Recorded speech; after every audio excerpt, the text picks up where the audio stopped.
Hello नमस्कार दोस्तों, कैसे आप सब। दोस्तों, यदि आप हमारे चैनल पर पहली बार आए हैं और वीडियो पहली बार देख रहे हैं, अगर आपको वीडियो अच्छी लगती है तभी आप वीडियो को लाइक करना, शेयर करना, साथ साथ चैनल को सब्सक्राइब करना, क्योंकि आज हम आपके लिए एक मोटिवेशनल स्टोरी लेकर आए हैं जिससे आपको काफ़ी कुछ सीखने को मिलेगा। तो चलिए शुरू करते हैं। शादी की एक रात, एक छोटी कहानी। आदित्य अपने दोस्तों से घिरा हुआ बैठा था। सभी नशे में थे और जोर जोर से हंस रहे थे। क्रीम रंग के रेशमी कुर्ते में आदित्य काफ़ी मर्दाना लग रहा था। महिलाएं अगले कमरे में एक साथ बैठी थी। कुछ दहेज के बारे में गपशप कर रही थी और कुछ अपने चेहरे पर नाइट क्रीम लगा रही थी। फिर दिन की शुरुआत कर रही थी। रिश्तेदारों के रहने के लिए स्थानीय हथकरघा की दुकान से बड़े बड़े गद्दे लाए गए थे। पूरा घर एक खदान क्षेत्र में बदल गया था, क्योंकि लोगों को किराए के गद्दों पर सो रहे किसी व्यक्ति को कुचलने से बचने के लिए जोखिम भरे ढंग से आगे बढ़ना पड़ रहा था। अब लगभग आधी रात हो चुकी थी। स्थानीय सामुदायिक भवन में भव्य स्वागत समारोह के बाद आदित्य और उसकी नई दुल्हन घर वापस आ चुके थे। आदित्य पहले ही थक चुका था। मेहमानों का स्वागत करने, गाल फुलाने वाली मुस्कान देने और अनगिनत फोटो सेशन के लिए पोज देने में घंटों खड़े रहने के कारण अब वह बस यही चाहता था कि वह अपने बिस्तर पर गिर पड़े। लेकिन उसके दोस्त जो उसके साथ बाहर आ गए थे उसे जाने नहीं दे रहे थे। उन्होंने उसे बेरहमी से चिढ़ाया और बेशर्मी से उसकी टांग खींची, क्योंकि आज की रात उसकी बहुत प्रतीक्षित पहली रात थी। उसके सभी दोस्त अभी भी कुंवारे थे और वे पहली रात की संभावना को लेकर आदित्य से ज़्यादा उत्साहित लग रहे थे। आदित्य की मौसी मानो उसके मन की बात पढ़ चुकी थी। तभी उसकी मदद के लिए उनकी मौसी आ गई। बहुत देर हो चुकी है और तुम लड़के अभी भी इतने ऊर्जावान दिख रहे हो कि किसी और की शादी में जा सको। अभी मजाक बंद करो आदित्य, कल सत्यनारायण पूजा है और बेहतर होगा कि तुम पंडित जी के आने से पहले उठ जाओ। चलो अब उठो, अपने कमरे में जाओ। वह तब तक वही खड़ी रही जब तक आदित्य आखिरकार अपनी सीट से उठकर उसके पीछे उसके कमरे में नहीं चला गया।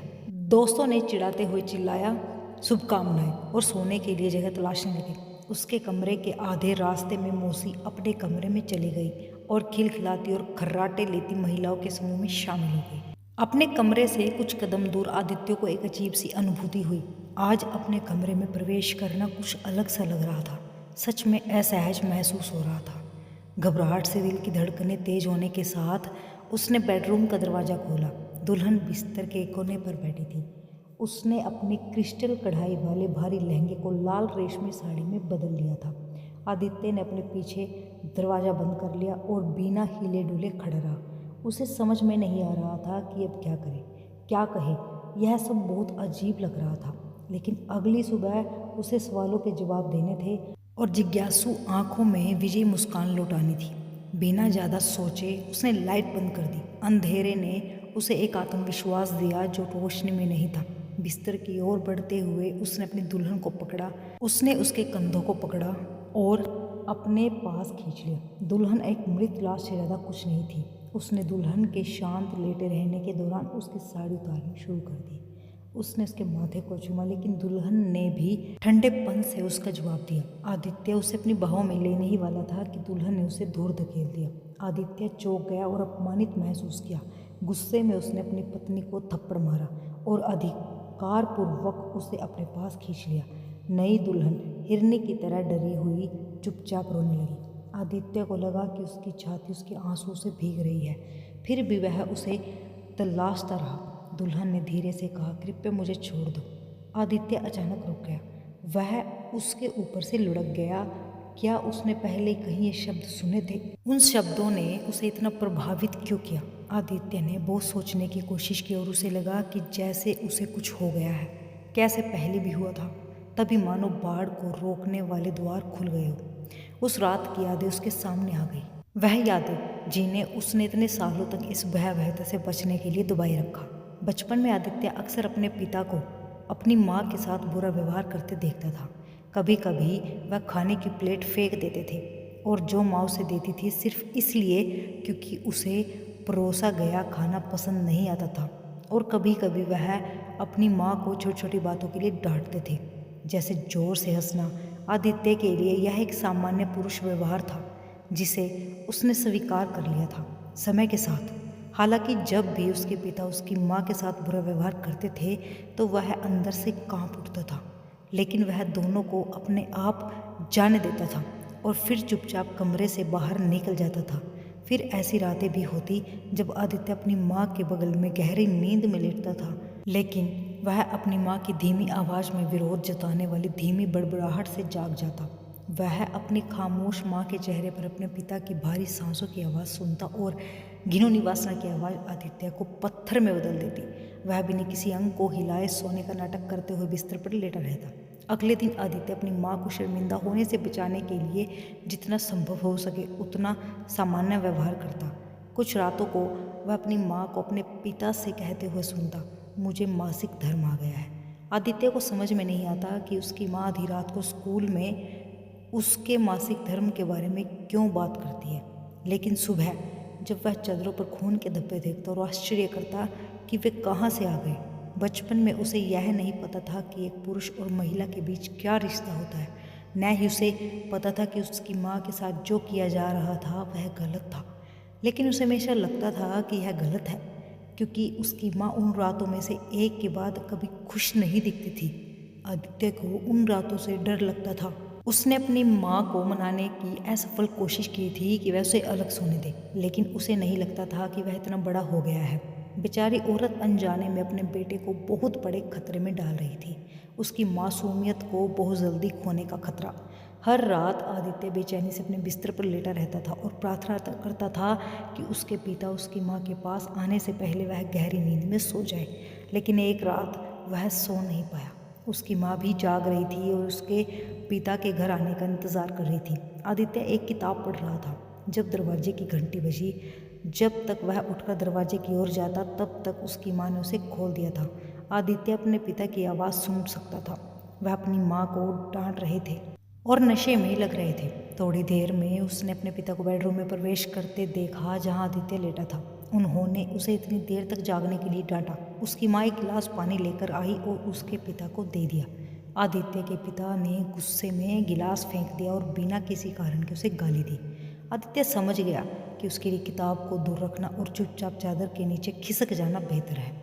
लेकिन जब वह सोने के लिए तैयार हुआ तो उसने देखा कि उसके पिता उसकी माँ को अपनी ओर खींच रहे हैं, ठीक उसकी आंखों के सामने। आदित्य ने अपने छोटे से दिल में शर्म और गुस्से की लहर मासूम की। इससे पहले कि वह अपनी आंखें झपका पाता, उसके पिता ने अपनी माँ के साथ जबरदस्ती करना शुरू कर दिया। उसकी माँ दर्द और घृणा से चिल्लाई, कृपया मुझे छोड़ दो, तुम क्या कर रहे हो? आदि हमें देख रहा है, कम से कम उसकी मौजूदगी का ख्याल रखो, वह तो बच्चा है, प्लीज़ मुझे छोड़ दो। अचानक उसके पिता ने उसकी माँ को छोड़ दिया और आदित्य पर झपट पड़े। उन्होंने उसके हाथ से पकड़ा और उसे घसीटकर वह बाथरूम में ले गया। उन्होंने आदित्य को फर्श पर पटक दिया और जल्दी से दरवाज़ा बंद करके उसे बंद कर दिया। आदित्य जब छोटे से अंधेरे बाथरूम में फंस गया था वह चौंक गया और उसे समझ में नहीं आ रहा था कि अब क्या होगा। उसके छोटे शरीर ने उसे मदद के लिए चिल्लाने की हिम्मत नहीं दी।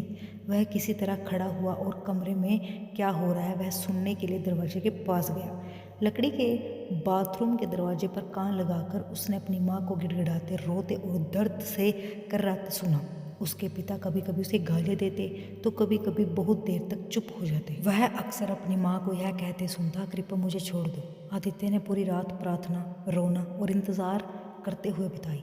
यह सब कई घंटों तक चला। कई घंटों तक वह हाँफने और रोने की आवाज़ें सुनता रहा।